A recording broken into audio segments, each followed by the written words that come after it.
Great Scott! You're listening to the Growth Time Machine with Daniel Curtis. Don't forget to follow. Your future depends on it. Today, I am delighted to be joined by Billy Sammons from just outside of Washington, D.C. Yeah, thanks for having me on the show. We had an awesome conversation, and it's before the hit record, and it's just going to keep getting better from here, right? It's going to be awesome. Absolutely. I couldn't agree more. I couldn't agree more with you. Let's do this. When you were growing up, what did you want to do? What did you want to be? Well, what I wanted to be, it was unrealistic, but that's a lot of fun. So when I was a kid and you any option ever, I thought I was going to play in the NBA. I thought I was going to be a basketball player and I was going to grow up and be an NBA player. And I'm like, you know what? I'm pretty good. I can make baskets in my garage, in my driveway. But it turns out that guys that are 6'7" and 6'8" also make a lot of shots in their driveway, and they just ended up being way better and way faster than I am. And so that dream, as you get a little older, you realize, like, yeah, that's not going to happen. It's a lot of fun to pay attention and keep watching, but I'm definitely not going to be an NBA star when I get older. Do you know what? It's okay. I think a lot of us at some point or another have thought, yeah, sport. I've got this. I've got this. That's right. I got it's all right. There's some guy, wasn't there? Michael Jordan, that guy. Yeah. He was pretty good. He was pretty good. But it's a little side note. When you think of Michael Jordan and the fact that he was cut from everything, maybe you could have done it. That could have been you up there doing that. Yeah.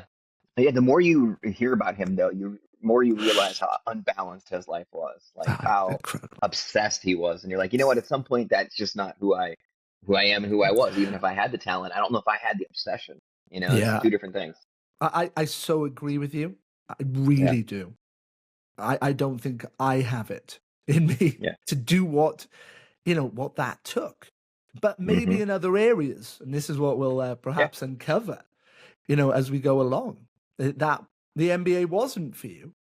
No. But what was your first real job? What was the first kind of job that was beyond maybe earning a few pounds or a few dollars here and there? What was that for you? So, besides like the teenage jobs of doing this and that and making a couple of bucks, my first actual job was a teacher. I worked at the high school and then local college, and I did a little bit of teaching, and that's kind of like the real actual paid job with benefits where you got to get up early and be an adult. I just loved it. It was a lot of fun to, be a giver and help others and all the things that went with it. I did a little bit of basketball coaching, even though I didn't make the NBA, did a little bit of that, and that was part of the job as well. So you're mentoring, you're coaching, you're giving, you're being a leader in the classroom, and I had a good time doing it. So that was the real first like big guy job.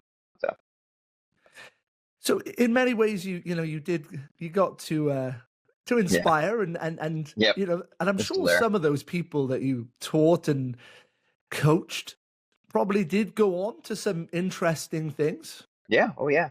Yeah. Sometimes they come back and that's what I love when they come back and reach out. Actually, just last week I had somebody send me an email like, hey, it's been a little while. I just got he became like a principal at a high school or something like that. And he reached back out and he's like, hey, I just want to thank you. Now I realize all that went into that gig. He's like, I've been doing it for a few years. And he was a good, nice kid. He was really quiet. So I'm surprised that he moved on to such a position, but he's going to be great at it because he was always hard worker and stuff.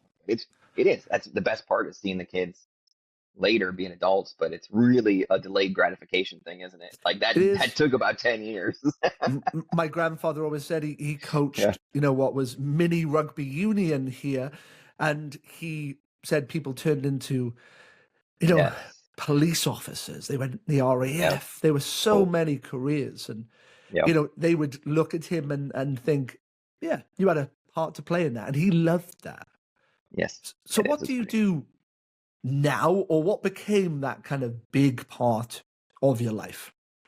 Oh yeah. So what I do now, so I transitioned from the teaching into real estate, but I wanted to still continue being that person who was the giver and the mentor. Like I had those bones in my body, so I didn't want to just be every other realtor out there just selling stuff and driving the nice car and all that. I didn't want to be that. Wasn't me. So what I started doing is I worked off of referral marketing, and what that means is I was giving to my community a lot. So I wanted to do things for people, and what I would do is I would instead of marketing or door knocking and all that stuff, I'd go do video commercials for local business owners to make connections, to meet more people. And that way I'm giving to them, I'm helping them promote themselves, I'm meeting new people.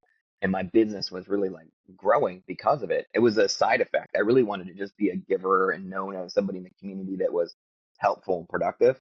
But before I knew it, I started knowing everybody. So now all the shopkeeper owners, and I knew all the business owners, and I started knowing all the charity people. So it was like an interesting side effect of, I just want to be a referral marketer. I just want to be out in my community giving. And it was just that intentional action that you started gaining trust of people. You started making referral partners. You send them people, they send you people. My business grew very quickly because of it. And it was just very interesting. So what made you leave teaching, first of all? What was that decision? I get that maybe there was something burning in the background, but what was it that made you go, do you know what? This isn't it anymore. Yeah. And what was the path towards what you started doing in real estate? So it seems like I get a little itchy every 15 years or so in my life. Like, it doesn't seem like there's a rhyme or reason to it. Like, after 15 years, I'm like, all right, cool. Now what? Now what are we doing? We got to do something else. Like, this is interesting. So with this in the summers, because I can't sit still very well during my teaching years, I would flip houses and do all this stuff. Okay. And while I was doing that, eventually I'm like, you know what? I'm also just get my license and do all the transactions and stuff myself instead of hiring somebody. It just makes more sense. And from there, people just started asking, like, hey, what do you think my value of my house is? Or can you help Bob with this? Or can you give me some advice? And so it kind of weirdly happened naturally, where that business just started getting so busy that I didn't have time for both. And so at some point in your life, you just had to make that decision. I'm like, hey, this is something new. This is something interesting. There's no parameters to it. Like with teaching, like there was some, you got to teach this book or teach this thing, and I got tired of that. And I got to the point where like you can do whatever. It's like, oh, I can do whatever I want. I can make a little more money doing it, and I can still give to my community and start doing more. So now I can start going on to businesses and start doing like events with them, and I can start giving to my community in a different way. It's more creative, and there's no limits to it. And so I saw that as kind of exciting, a way to take this giving in a different direction. And that's kind of wanted to try it out, because you can always go back to teaching if you really wanted to. Like, I still have my Absolutely. license and stuff, but No, I get this that. was something new, so it was kind of cool. It was interesting.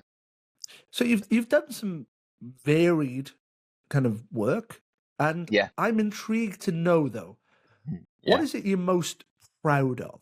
What is it that's really made an impact on you? The most proud of. Can it just be? It's kind of like a bigger picture thing, or is it a specific You event? go with it. You go with it. So the thing I like to be the most is helping the local businesses and helping them stay open and get more clients and customers. That I think it right now is the most fun for me.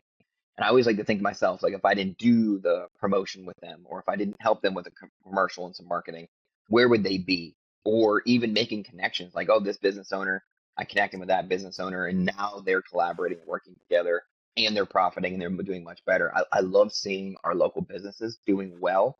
And I had a little bit of something to do with it. Obviously, I'm not like hands on. I didn't I take all love the that. risks that a business owner did, but I had a hand. I helped them with a little bit of this, and I helped them promote, and I got 15 more people through their door, or 20 more people through their door, and they're becoming more successful, and we can have more local businesses in our community because of it. That's right now, I think, the most exciting part of it. I think that's wonderful. Honestly, I Yeah. really do. I think that's a beautiful ethos to have, to want to share, to build community is one of the Yeah. most important things in my whole life. I Yeah. really Okay. wholeheartedly value it. I think That's good. it's a beautiful thing. So anyone who does anything to bring people together or want to help people to grow communities and spaces, for me Yep. is doing great work. So I really, really mean that. I think that's Yeah. terrific. I really do. It's lovely. So let's have a think in general then about advice. Has someone said something to you along your journey somewhere Yeah. who said something that has, penetrated that soul somewhere and gone, yes, this Yeah. makes sense. I'm going to live by this. Yes. If it was easy, everybody would be doing it. True. And from there on, I've always tried to find not the hard way, but to know that the hard way is going to end up being the best way because there'll be less traffic. There'll be less people getting in your way while you're doing it. So I've always believed that, and I've always thought, doing things that people aren't willing to do or don't have the time or they don't even have the energy or don't have, those are the things I enjoy the most. So true. What lesson in life have you learned the hard way? So many of them. It's hard to narrow it down. Community. I need the help of others. I think that one's the toughest. I'll tell a true story. So one of the events I did one time was and you might enjoy this one. The local brewery, pub where you are, brewery where we are. So I teamed them up with the local the bakery, and we made a cupcake beer event. So people could come in, sample the beer, and we paired cupcakes and treats that tasted with the beers. I'm like, this is brilliant. Who's not going to want to do this? So you come in and it'd be like a lava cake with a stout, or there'll be like an IPA with a lemon. Oh, it's just beautiful. And I'm like, I got this. This event's going to be perfect. Who would not want this? But I took it on myself to do all the marketing, to do all the promotional stuff, to do all and I should have leaned on the brewery more and the cupcake people more and my connections and people. But I was so like, I can do this. I can handle this. That 0 people showed up to that event. Not a one. Which sounds good, but that is a lot of cupcakes and beer to drink. And I didn't have it in me to drink and eat it all. I should have helped. I should have relied on other people to be in it and collaborate with me instead of trying to be the hero of the story. It's not about being a hero. It's about what's the best for everybody. What's the community need? And so I learned that lesson the hard way. And from then on, I stopped doing the one-man show and I started doing the who else can be in this? Who else can help? Who else wants to be a part of it? And I started becoming more community-oriented from there. That's beautiful advice. It's so true. And I understand it. I do. I have so many times gone down that road. Just tried to plow ahead, do everything yourself, and it can be a disaster. And it doesn't matter how good the intention was or the idea. Yeah, if you don't bring people in or you alienate people in the process just by being oblivious or not asking or even trying to engage with the community, it can flip it the other way. I think that's amazing advice. I really do. Yeah. I really do. I had some extras. You should have been there. I could have had shared some cupcakes and stuff with you. I so been there. Oh yeah, I would have awesome. been there. So my last kind of big question to you is this one. If you could go back to some point in the past to a younger version of yourself, what on earth would you say? What would I say to my younger self? That's a good question, because you don't want to mess with the future too much, right? Because you don't want to whatever the things you do when you're a kid make you who you are today. So you don't really want to do too much. I would say this is the only thing I'd say is listen to mentors and parents more. When I was younger, I thought I had all the answers and I just had to figure it out for myself. And I should have listened a lot more. And so you end up doing things the hard way. You end up doing things over again. You set yourself back a little bit. I think my life would have moved a lot faster if I'd listened to the people that have been through it all and have done it before. And until you're older, you don't really think about that. You start listening to your parents when you're older and realize you should have been listening to them the whole time. But I think that would be something that I could go back and do without messing with the future too much, where I would change who I am or who I became. What I really love is your kind of infectious, just your mannerisms, the way you are. There's so much, there's so much good there. I can feel it. I can feel it. It's the Scottish side of me, man. It's the Scots, man. It's the Scottish background. We jive no matter what because of the Welsh. We've always been buddies. It's just the way it's been for thousands of years. I couldn't agree more. I mean, you were telling me a really interesting story about your ancestors, about the the kind of case and everything that you've still got. Yeah. That was really interesting. Tell us a little bit about that. Yeah. So in my room, actually, I have my grandmother passed during COVID, so we ended up inheriting things here and there and passing stuff off. One of the things I got, which I love, is in my room, I have the trunk that my ancestors used to come over from Scotland for how many years ago.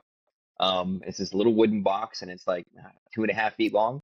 And I'm like, their entire life was in this box. And you look at it, and you're like, dang, everything, money, clothes, all their possessions in this little box. and I'm told that it was the higher end one because it had a arched top, and the arched top couldn't be stacked upon. And so that was the more expensive version. You couldn't put other cases on top of it because it was an arched trunk top. And so it was a more expensive version of it. So it's kind of cool. I'm going to have it forever. I put all my family stuff in there, and I've got all the things grandma passed on to me, and I keep it all in there. And it's just kind of a cool reminder that you start with next to nothing. You need to appreciate the things you have, you know? So true. If you had to pack a case like that, if you had to do that now, what would you put in it? I'm guessing that that's a question you're going to start asking all your people. I think this is a contagious question. It's a good question. I love it. This one's going to hop up again. I'm going to keep listening to your podcast. It's going to come up again, I think. I promise you. I promise you it will. We'll call it the Billy question. All right, what am I putting in there? I know what? Not much. So, like, everything I have is people. Like, you know what I mean? Like, I don't need a lot of possessions. I'm going through mentally through my stuff, and nothing I couldn't walk away from minus my family. Like, everything else, I think whatever connects me to my family, I need to put in there, right? So I guess my phone, not because I like my phone, but because I'm able to call parents and check in with people and do stuff. I hate my phone, but it helps you remain a connector, that kind of thing. I get it. I have a couple of books and things that I've really used over the years that I'd probably put in there too to remind myself. One of the things my grandmother passed on too is she had the original Winnie the Pooh books, the 3 set, and I like they're to the point where like they smell like old books, and it's got all the original drawings in it. I'd keep those, put those in there too.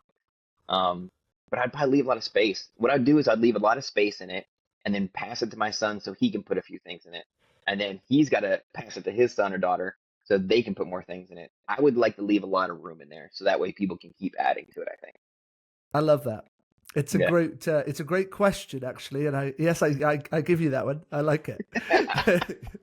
On the fly, man. That was pretty clever. I like that it. One. As you were saying it, I'm like, dang, he's got a good question there. That was a pretty good one. It's good. No, I will absolutely tell that story about the guest with the with the trunk, and yeah, it's great.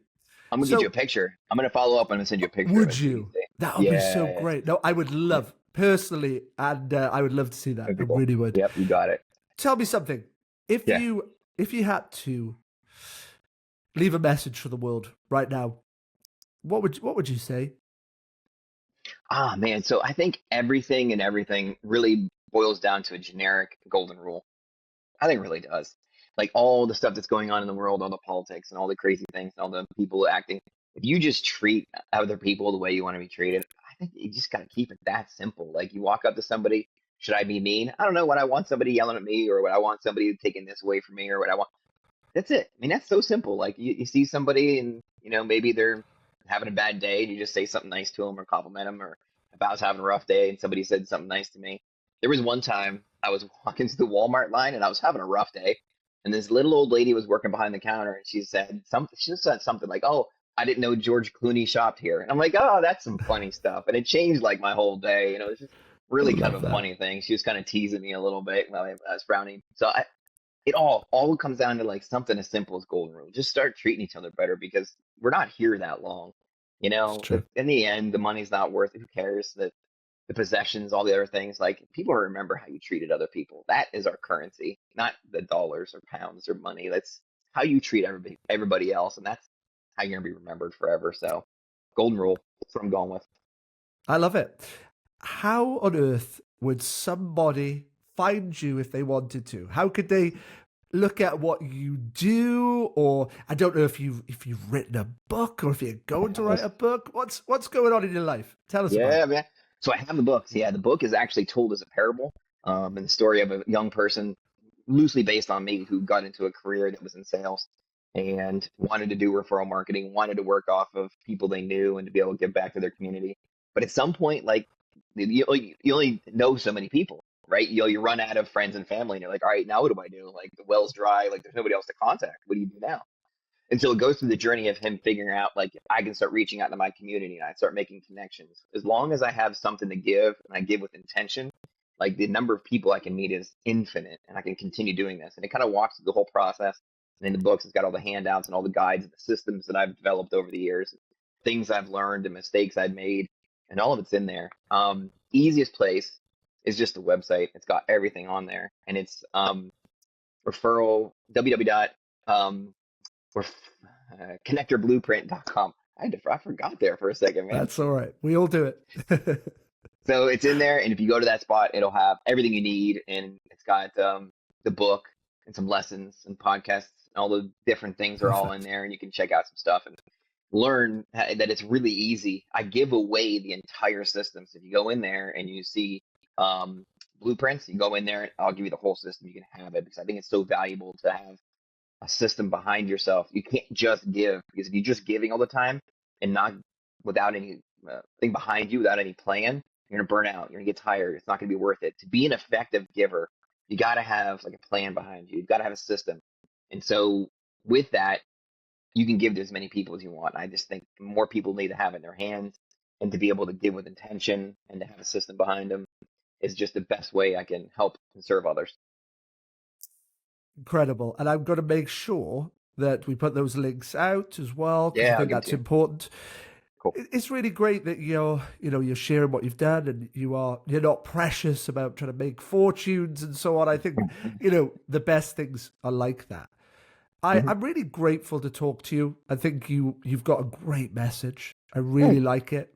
Yeah, an infectious personality, and I have no doubt that there are many more stories, and I hope one day we get to chat through some more of those. And I am starting a faith podcast as well. And you're talking about parables and different things, and that would be interesting. So that's more of an extended chat. So that would be awesome. Would be interesting. That would be really great. We have it on our family schedule to hit up London in the next few years. So I'll be sure to I'll send you a message. You can buy me my first pint. No, please do. No, I will. Yeah. No, I will. I would love that. So yeah, please do. Please do let me know. Yeah. I would love to do that. But when you're over in London, the best, I always go to the Smithwick's. It just tastes better over there. Yeah, it tastes kind of crappy over here. It's something about it. It doesn't get. When the first Smithwick's, when you hit over and over in Europe, it's like, this is a totally different drink. This is so good. It's so true. Well, have a best day. Enjoy. Yeah. Keep doing what you're doing. I think it's great. I honestly do. I'm going to look at all of those things you've said, and I'm going to see what you've got, because I'm excited myself. So I'm going to go and have a look. Thank you. Thanks for having me on the show. I appreciate your time and all the amazing questions. And so it's a pleasure. It's a good time. I love it. Yeah, it's been a pleasure. True privilege.